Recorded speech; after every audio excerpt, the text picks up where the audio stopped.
আসসালামু আলাইকুম প্রিয় দর্শক, আমন্ত্রণ আন্তর্জাতিক সংবাদ। ইসরায়েল ও গাজার মধ্যবর্তী কোরেম শালোম সীমান্ত ক্রসিংয়ে রকেট হামলা চালিয়েছে হামাস। এতে ইসরায়েলের ৩ সৈন্য নিহত হয়েছেন, আহত হয়েছেন বেশ কয়েকজন। রোববার ৫ মে রাতে এক প্রতিবেদনে এ তথ্য জানিয়েছে সংবাদ মাধ্যম আল জাজিরা। কাতারভিত্তিক সংবাদ মাধ্যমটি জানায়, হামাসের এ রকেট হামলার পরপর কেরাম শালোম ক্রসিং বন্ধ করে দিয়েছে ইসরায়েল। খাদ্য সামগ্রী ও অন্যান্য সহায়তা নিয়ে অবরুদ্ধ গাজা উপত্যকায় প্রবেশের জন্য এই ক্রসিংটি ছিল অন্যতম প্রধান পথ।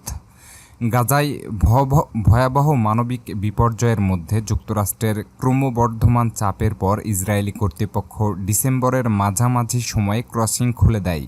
এদিকে ফিলিস্তিনি সশস্ত্র গোষ্ঠীর হামলায় ৩ সেনা নিহতের বিষয়টি স্বীকার করেছে ইসরায়েল। হামাসের সশস্ত্র শাখা কাশেম ব্রিগেড জানিয়েছে, ক্রসিং ও এর আশপাশের এলাকায় ইসরায়েলি বাহিনীর একটি দলকে লক্ষ্যবস্তু করা হয়েছিল এ রকেট হামলায়। পরে প্রকাশিত একটি ভিডিওতে দেখা গেছে রকেটগুলি ইসরায়েলি সামরিক বাহিনীর কমান্ড হেডকোয়ার্টার এবং মোবিলাইজেশন ক্রসিংয়ে আঘাত করেছে।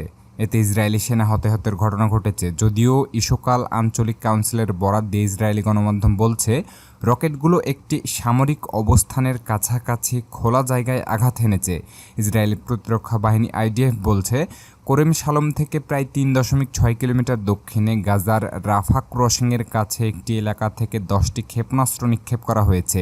একটি বেসামরিক আশ্রয় কেন্দ্রের প্রায় ৩৫০ মিটার দূরে অবস্থিত একটি স্থাপনা থেকে এসব রকেট নিক্ষেপ করা হয়েছিল।